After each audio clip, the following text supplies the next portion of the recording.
Sa pagdiriwang natin ng Kapaskuhan ngayong taon, isapuso natin ang diwa ng pagkakaisa, ang pagkilos ng magkakasama bilang isang komunidad at isang institusyon. Ang Pasko ay panahon ng pagtutulungan kung saan wala dapat maiiwan at ang bawat isa ay bahagi ng pagbangon at tagumpay. May this season inspire each and every Tiger to reach out to those in need, extend our blessings, and build a stronger NCF community and beyond. Together, let us move forward with a commitment that no one will be left behind. Let us ensure that every Enciano, Nagueño, and Bicolano is valued and uplifted. Maligayang Pasko at manigong bagong taon sa ating lahat. Paskong may pagkakaisa. Ano man ang pangarap mo, matutupad yan dito sa NCF. College of Computer Studies, College of Arts and Sciences, College of Teacher Education,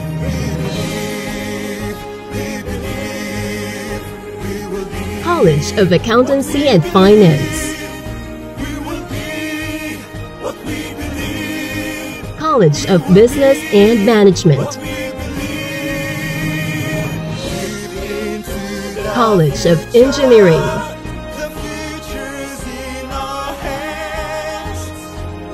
College of Health Sciences, College of Criminal Justice Education. Let your quest begin here at the Naga College Foundation, because we don't just educate, we elevate. Experience NCF high-quality education and be part of the community of champions. Be a Tiger now. Leap into the future.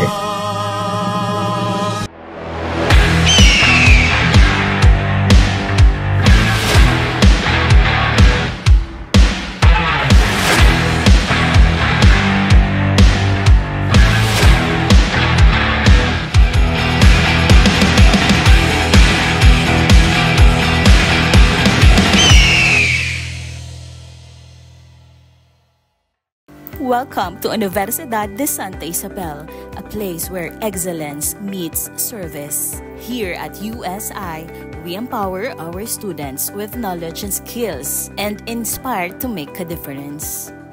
Begin your journey to excellence and service with us.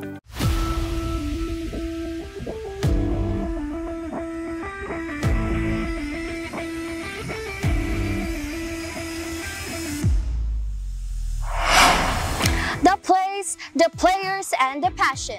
This is your front row seat to sports action that never stops. I am Shula Marzai Mignano, and this is Sportify.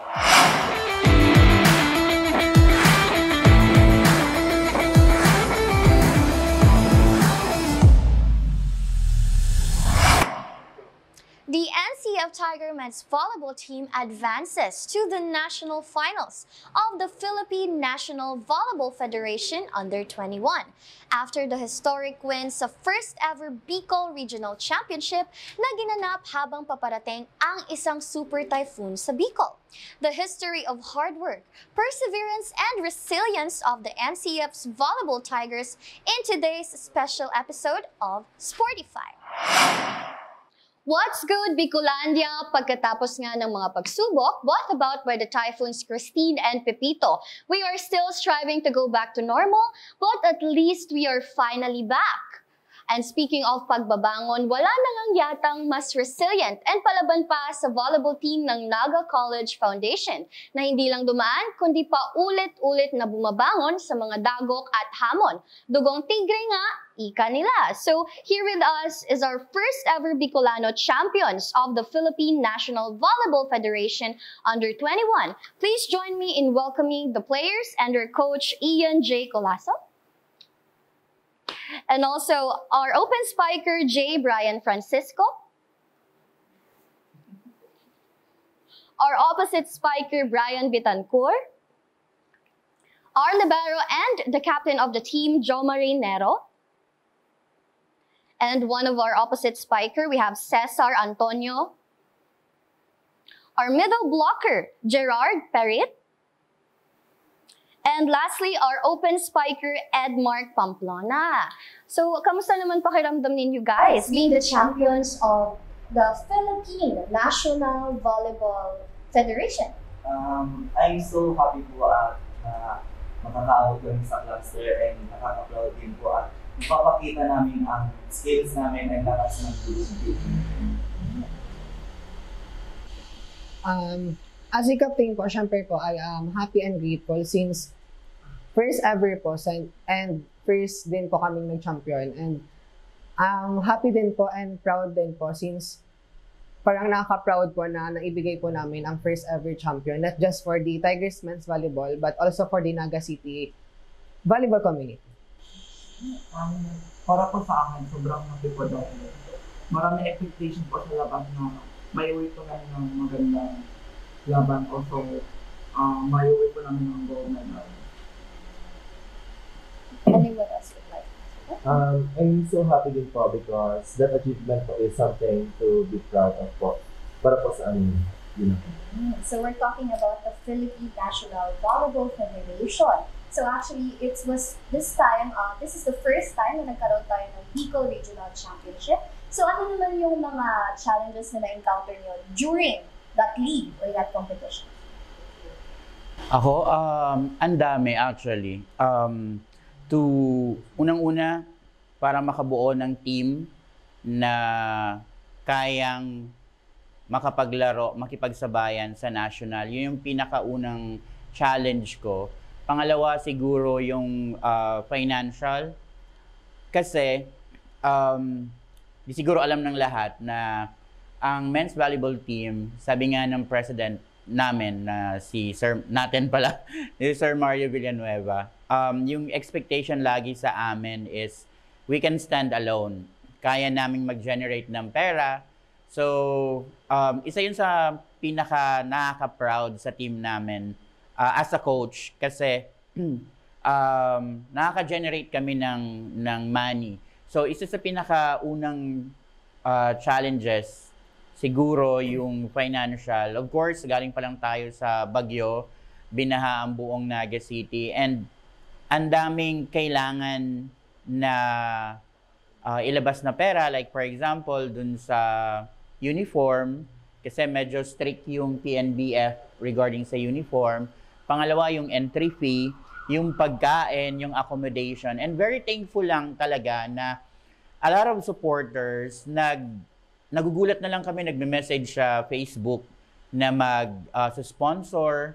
And also, syempre, yung isa sa pinaka thankful kami kay Sir Noel De Luna na a day before na pumunta kami ng Legazpi, biglang may tumawag na gustong mag-sponsor. And sobrang laki ng pera, di ko na siguro babanggitin kasi naubos na din.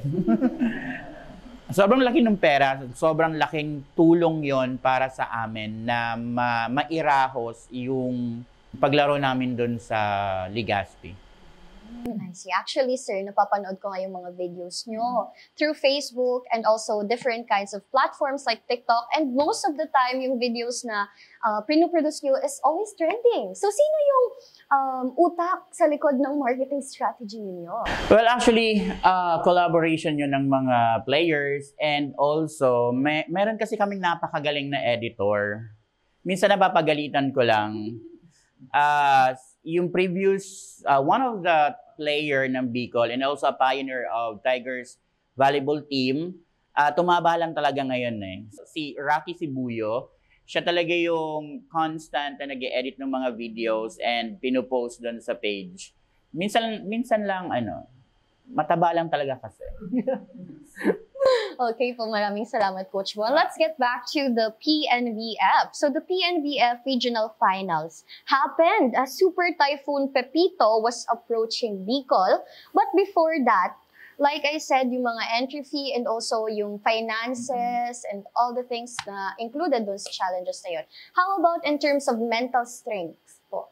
Well, the main reason why we joined the PNBF, not just to have the championship title, but to have the experience then. Kasi most of our players right now are new to the team. So I want to build the chemistry as well as yung eagerness to win. Gusto kong makita sa kanila. So that's the main reason why we joined PNBF.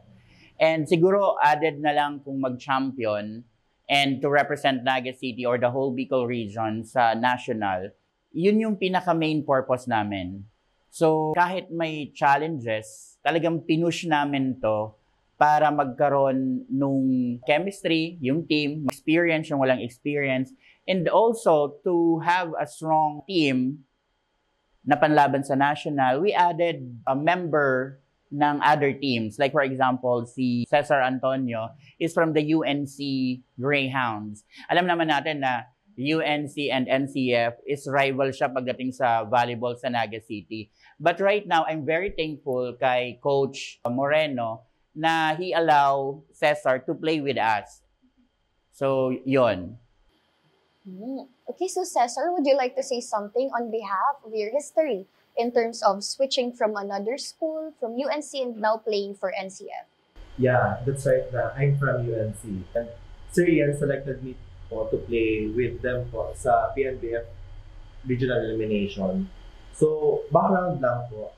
Before po, I was already trained by Sir Ian po during, before pandemic po and during the pandemic because we are preparing po to play for the Palarong Pambansa po. So, it's not that hard for me po to adjust po sa new environment and sa chemistry din po ng team since meron na din po akong experience sa sistema po ng NCF Tigers. So, mahirap pa yung adjustments or syempre now na mas stick to si Coach Bon?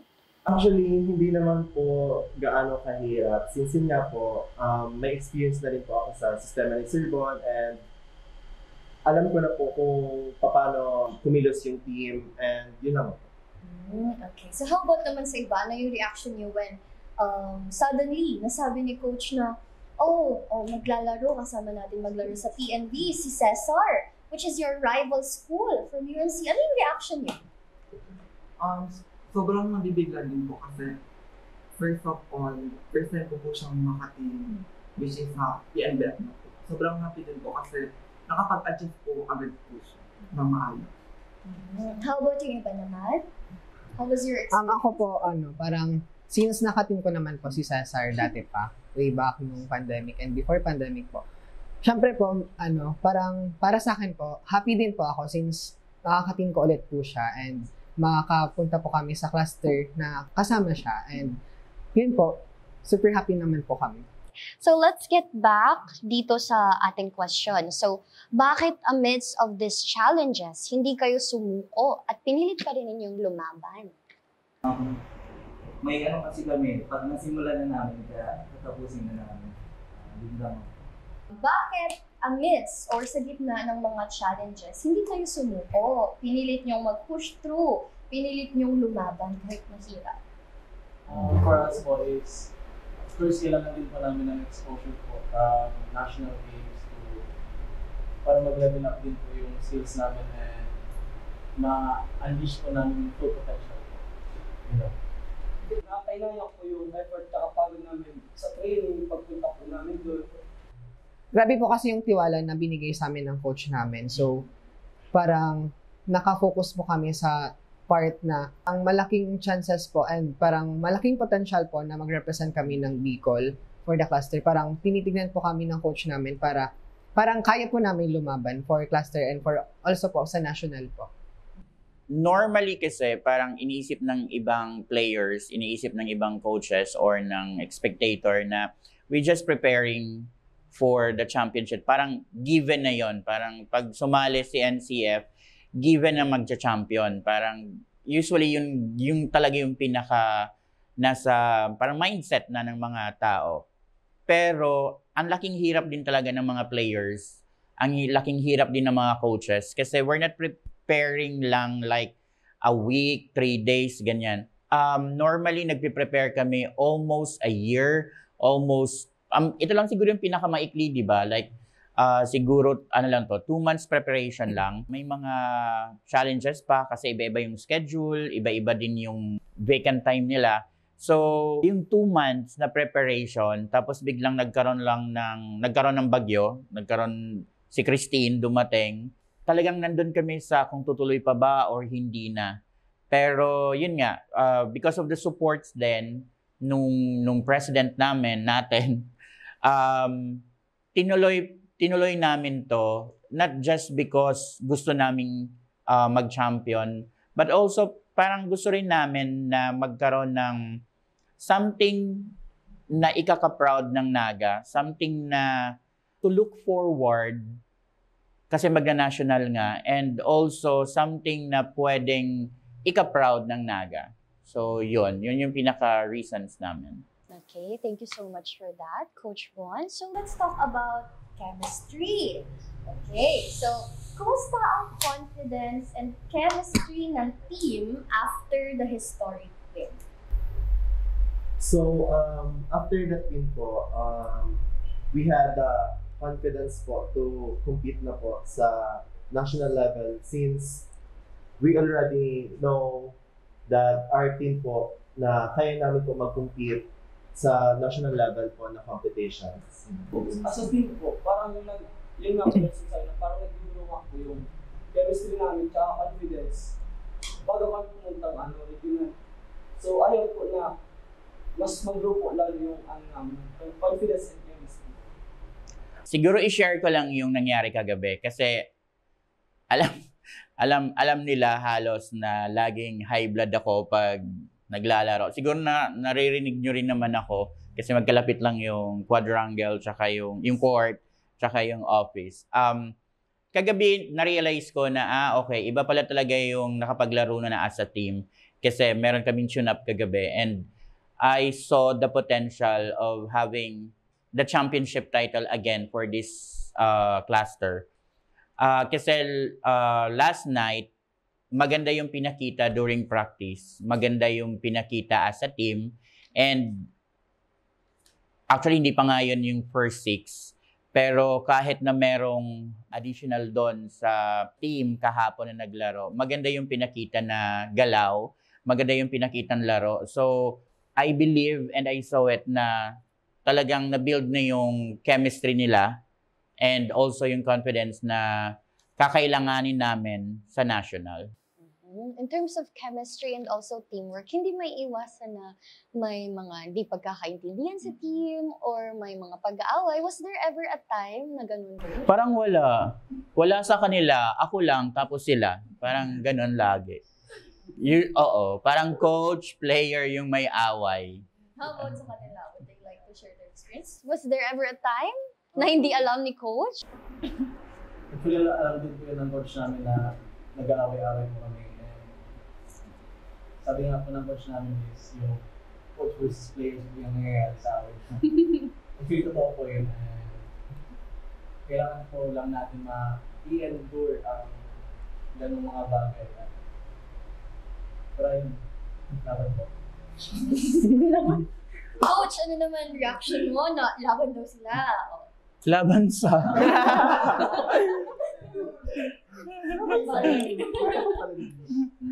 Hindi, para sa akin parang normal talaga siguro yung may misunderstanding. Pero hindi naman umabot dun sa away-away. Away sa loob ng court meron. Last time, kasi sila din, sisihan. Ako kilala ko kasi team ko Parang pag hindi sila na-challenge sa kalaban, lagi kong sinasabi na set your own tempo, set your own play. Parang ganun. lalo na pag napupuna ko na hindi sila na-challenge sa kalaban, bumababa talaga yung level nung laro nila.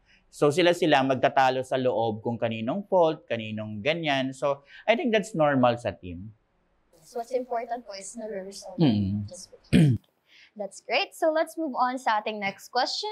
The team will be representing the entire Bicol in the PNBF South Luzon Cluster Meet. So sa ating players and coach, what are your expectations? I expect our team to rise up po sa Cluster National po. And of course, we expect namin na malalakas po yung kalaban namin. And of course, kailangan dito namin labanan.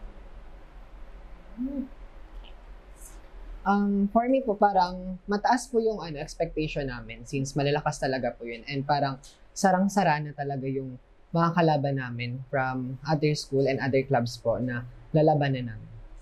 Alam nila yan na I don't expect. Kasi unang-una, Calabarzon is the parang king of volleyball in the Philippines. Same as well with the NCR. And National Capital Region yun. And a backgrounder lang, most of our players is from the whole Bicol region. We have from Masbate, we have from Sorsogon, we have from Cam Norte, from Naga City, from Cam Sur, from Albay. The reason is because, yun nga, I wanted to have a team na magre-represent ng buong Bicol sa national. Kasi kung tutuusin, long overdue na yung lagi tayong kulelat sa volleyball. Totoo yun, parang ang hirap tanggapin as a coach, lalo na pag national, na parang nilulook down ka ng ibang teams, na parang, Bicol lang yan. Diba? Kaya sabi ko sa sarili ko, since 2019, na I need to have a team na kayang makipagsabayan sa national. So I guess this is the best time na maipakita ng mga bata na ang Bicol hindi nahuhuli in terms of skills. Ang kailangan lang talaga is support para magkaroon tayo ng team na magcha-champion sa national. Thank you so much, Coach Bon. So let's proceed to our last question. What is your message to the Tigers community ngayon na in preparation kayo for the nationals of the PNBF? Sana po, supportahan niyo po kami sa mga upcoming games and i-watch niyo sa live para ma-boost ang aming confidence na may sumusuporta po sa amin. So, ang message ko po sa lahat ng nagsusuporta po sa amin, maraming salamat po dahil kayo nagpapatuloy pa rin po sa pagsuporta po sa aming team. At inaasahan po namin ang iyong suporta po sa susunod po naming laban sa PNBF Cluster po sa Batangas po this coming December 60 to 21. Still, we need your support pa din po for our incoming games po, which is from Cluster po. Tapos, yun po, support, malaking suporta po sana yung hiningi pa din namin. Thank you so much. Stay tuned lamang here on Sportify.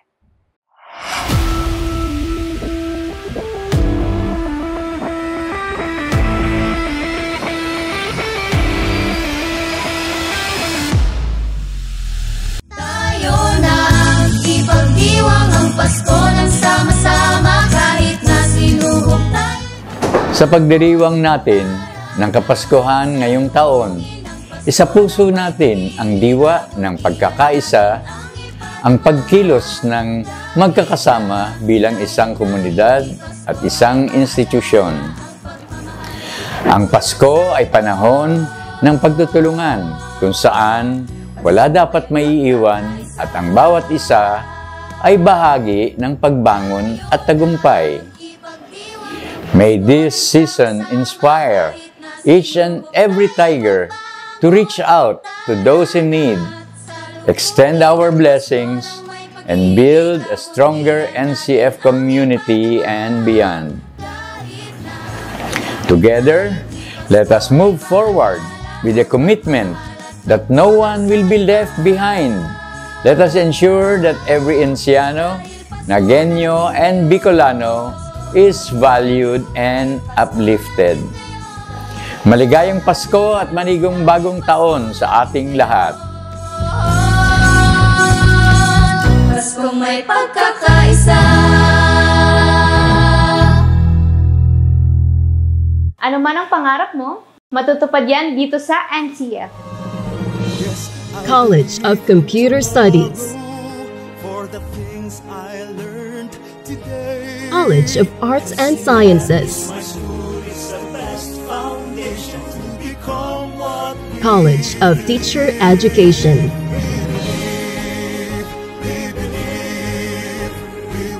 College of Accountancy and Finance,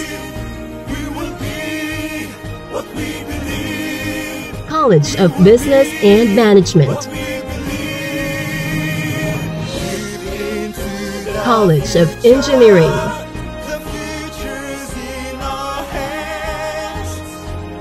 College of Health Sciences, College of Criminal Justice Education. Let your quest begin here at the Naga College Foundation, because we don't just educate, we elevate. Experience NCF high-quality education and be part of the community of champions. Be a Tiger now. Leap into the future.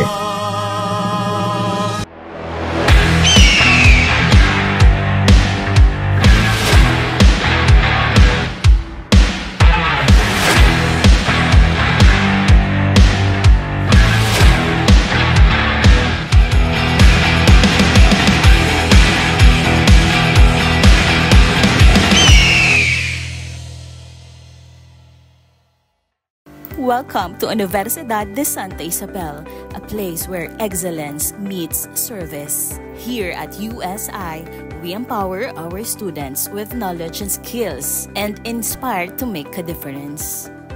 Begin your journey to excellence and service with us.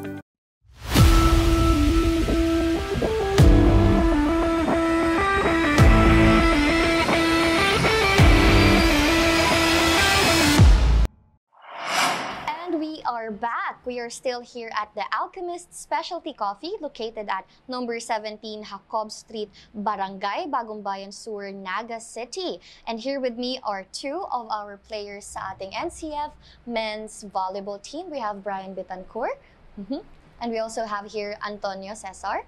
And of course, we have here Sir Mark Elvis Montero. Magandang umaga sa iyo, Sir Hi, Mark. good morning. So kamusta naman ang pakiramdam mo ngayong umaga? All good kasi bumisita kayo. So, natutuwa ako na na-cater ko kayo today.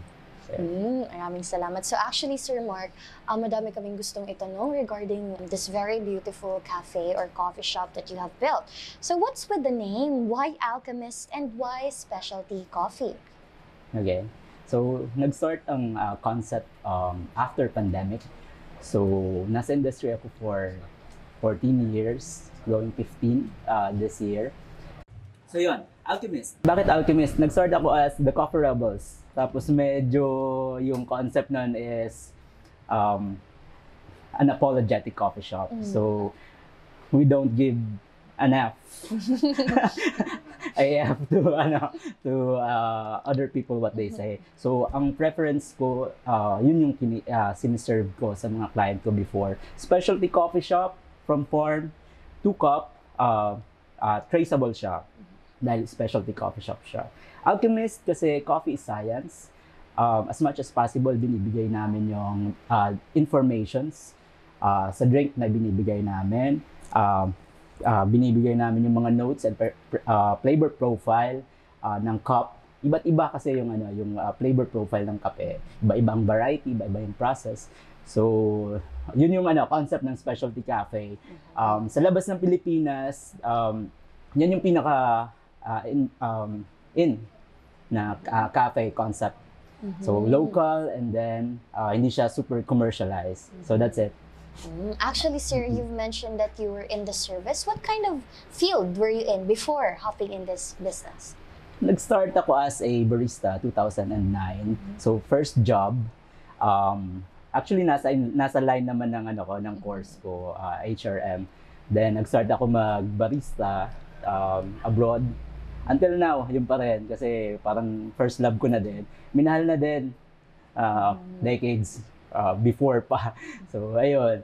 Until now, nag-serve pa rin ako ng kape. Dinala ko na dito sa Naga City. So ako naman po, may question po ako. Bakit po ganito yung design or saan po inspired yung interior po ng cafe nyo? Me and my wife kasi nag-travel kami almost every country. Nag-visit kami ng mga cafes talaga, nagka-coffee hopping kami. And then there is one place na nagustuhan namin. Industrial type siya, very minimalist, tapos very homey. So sabi ko, in the future, kung magkakaroon tayo ng cafe, which is our dream, sabi ko, gagayahin ko yung ganitong setup. So, andito na. Saka, ayun, na-enjoy na naman siguro ang Awazet. Kayo nga, tanungin ko ngayon.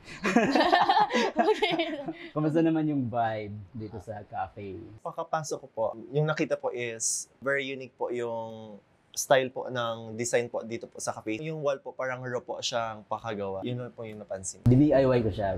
Oh! So may mga personal touches talaga. So yan, hindi siya yung parang stock o finish.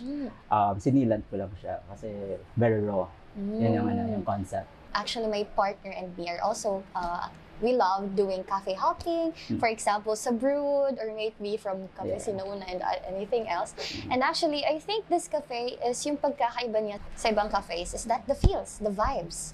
Like you mentioned, it feels very homey, it feels very chill at the same time. It seems chill, but it screams expensive. High quality coffee. You should pair high quality coffee with proper ambience. Kasi dito yung mga client ko naman, gusto talaga nila ma-enjoy yung coffee along with the ambience. Kasi sa iba, lalo sa mga commercial cafes, most of them, they socialize pero medyo excessive yung noise. Here, I'm proud to say na yung mga client ko are more on chill lang. And Tito vibes. Most of our client here are young professionals and students din. Some of them tried. So yan. So sir, ano po yung mga binabalik-balikan ng mga regular customer? Binabalik-balikan, not just the quality coffee, kasi given, sorry, no, it's given. I roast my own coffee here, so may green coffee tayo dito. And then the vibes, and then kung ano yung binibigay namin na vibe sa kanila, nagugustuhan nila, is from farming up to cupping, up to your cup. Alam nila kung saan galing. Same as our initiative with JCI Cariñosa dito. May tinutulungan kaming local farms and local farmers na mag-produce ng quality coffee. So, babalik-balikan nila yung story behind their coffee. Unlike other cafes, they serve you coffee without any emotion, without any details. So, kami, nanalo kami sa national, along with the JCI Cariñosa, yung Harvest Heroes. So, last Feb, nagkaroon kami dito ng event. We invited farmers. Then, sila yung tinulungan namin. Then the project gained recognition nationally. So yun ang kagandahan kasi matutulungan natin yung mga farmers natin local. Like this one, I go there to the farm sa Goa. And then yun, nagpick kami kasi harvest season this time. Binigyan namin ng ideas on how to process. Binigyan namin sila ng mga sacks, ng mga tapal for their processing. And then JCI also promised to give them the hulling machine. So yun, kaya maganda yung initiative ng community dito sa Naga City. Not just me, along with our partners, mga cafe owners, as you've said, Brood are also in our community. So yun, and most of them are really pushing to elevate our coffee scene here in Bicol region. Yes, actually, it's very amazing po na you have some, you manage to put your connection into your craft because it's very artistic of you, sir. It's very difficult to do. But anyways po, I noticed that there are a lot of cafes here sa Naga. So aside from the concept, Oh, by the way, are you planning to maybe extend the branches of your cafe in the future? This time, wala pa. Kasi ganito kasing concept, kailangan tutukan. Mm. Madaming willing na mag-franchise and all. Pero hindi ko siya pinapa-franchise. Ito yung parang pinaka-headquarters. So I wanted to succeed for the longest time as much as possible. Na ako mismo yung nagmamanage. I might branch out but with different type of concept. I have a cafe as well sa Ateneo, Ohio Matcha, if you are familiar. Ohio Matcha is a dedicated matcha shop naman siya. So, ganun, mga concept talaga sila. So, doon naman, high-grade matchas, mga ceremonial grade matchas. Here naman is specialty coffee. So, in the future, kung magba-branch out man ako or magpapa-franchise, I might create something different, medyo another branding. Pero mga ganito, mas stick siya sa ganito lang siya. Oh, wow. Actually, now that you've mentioned matcha, sir, I'm a big fan of matcha. How about ikaw? Oo naman.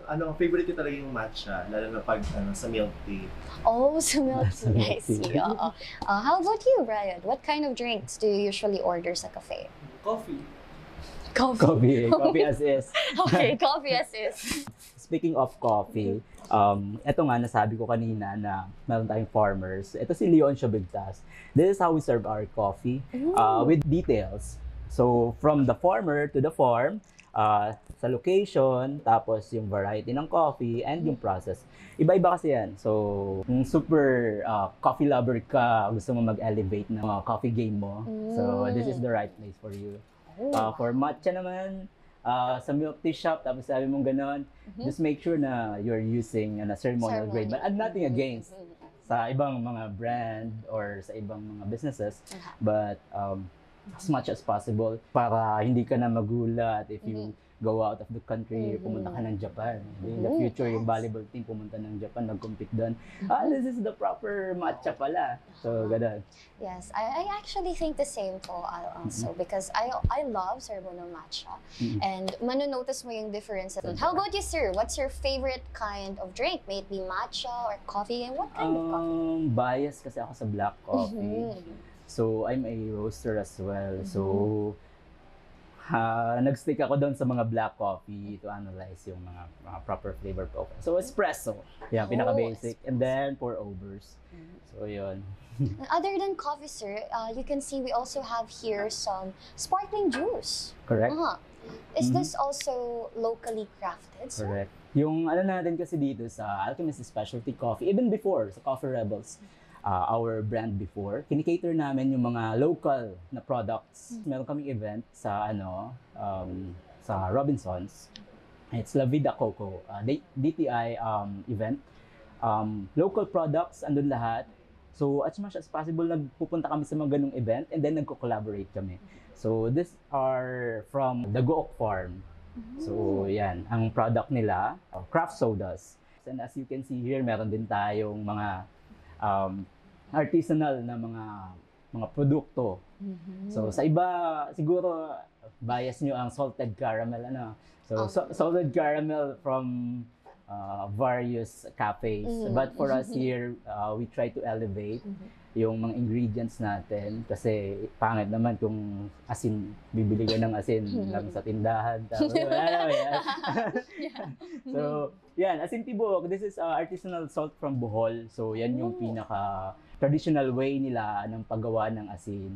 So, yan ang salted caramel namin. Medyo may kwento. Wow, that's amazing. Actually, bihira yung may story behind the product or the craft themselves. So, napakaganda talaga ng background ng cafe na to. So, sir, would you like to invite our viewers to visit the Alchemist Specialty Coffee? Hi guys, so this is Alchemist Specialty Coffee located at Jacob Street, Naga City. So, near lang kami sa mga schools. So, we are in between the universities here. So if you guys wanted to visit Alchemist Specialty Coffee, this is along Jacob Street, Naga City. Para matay nyo naman, ibang vibes naman, something different and something unique na experience in and then try to enjoy your coffee while chilling. Okay, so thank you so much, Sir Mark Elvis Montero. Thank you po. And again, please kindly visit the Alchemist Coffee Shop or the Alchemist Specialty Coffee, wherein every cup they serve has a story. So they're located here in Nacob Street, near the NCF, and also near the universities in Naga City. So thank you so much, sir. Thank you so Salamat much. sa pag-visit. Oh, by the way, your Facebook page, sir, would you like to invite them? Alchemist Specialty Coffee. Just search sa mga socials namin. And then we don't really post our marketing strat is unorthodox. So gusto namin word of mouth. Like you experience the coffee shop and then you tell them like, oh, this is a good cafe. So yun lang, word of mouth yung mostly marketing strat namin. But thank you for coming. Thank you so much, Sir Mark. I hope you have a good day. So visit their cafe, which is very nice. Okay? Thank you. The grind, the glory, and the guts. We live it, we breathe it, and we bring it to you every time. Ihahatid namin ang pinakamalalaki at bidang liga. Catch us every Saturday on One Media, Digital TV Channel 48.1. And don't forget to follow and subscribe to our official Facebook page and YouTube channel, One Media TV 48 Naga, Bida ang Bicolano, and our official Facebook page, Oragon Sports TV, Liga ng mga Kampiyon. Keep pushing limits and keep chasing greatness. I am Shula Marzai Menyano, and this is Sportify.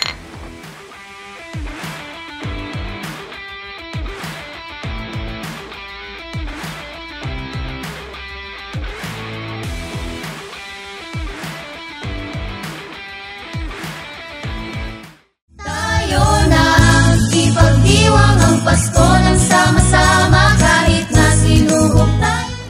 Sa pagdiriwang natin ng Kapaskuhan ngayong taon, isa puso natin ang diwa ng pagkakaisa, ang pagkilos ng magkakasama bilang isang komunidad at isang institusyon. Ang Pasko ay panahon ng pagtutulungan kung saan wala dapat maiiwan at ang bawat isa ay bahagi ng pagbangon at tagumpay. May this season inspire each and every Tiger to reach out to those in need, extend our blessings, and build a stronger NCF community and beyond. Together, let us move forward with a commitment that no one will be left behind. Let us ensure that every Enciano, Nagueño, and Bicolano is valued and uplifted. Maligayang Pasko at manigong bagong taon sa ating lahat. Paskong may pagkakaisa. Ano man ang pangarap mo, matutupad yan dito sa NCF. College of Computer Studies, College of Arts and Sciences, College of Teacher Education,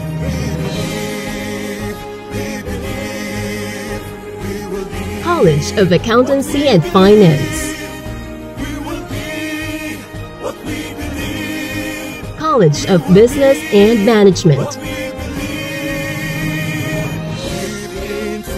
College of Engineering,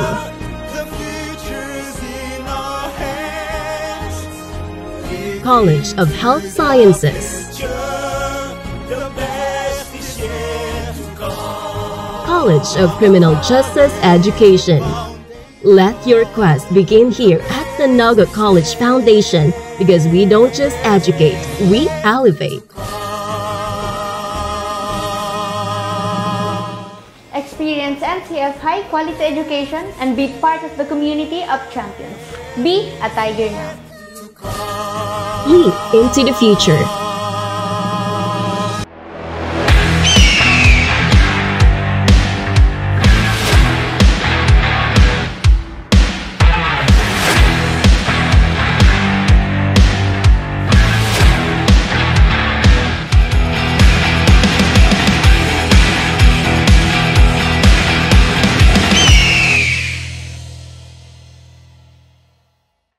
Welcome to Universidad de Santa Isabel, a place where excellence meets service. Here at USI, we empower our students with knowledge and skills and inspire to make a difference. Begin your journey to excellence and service with us.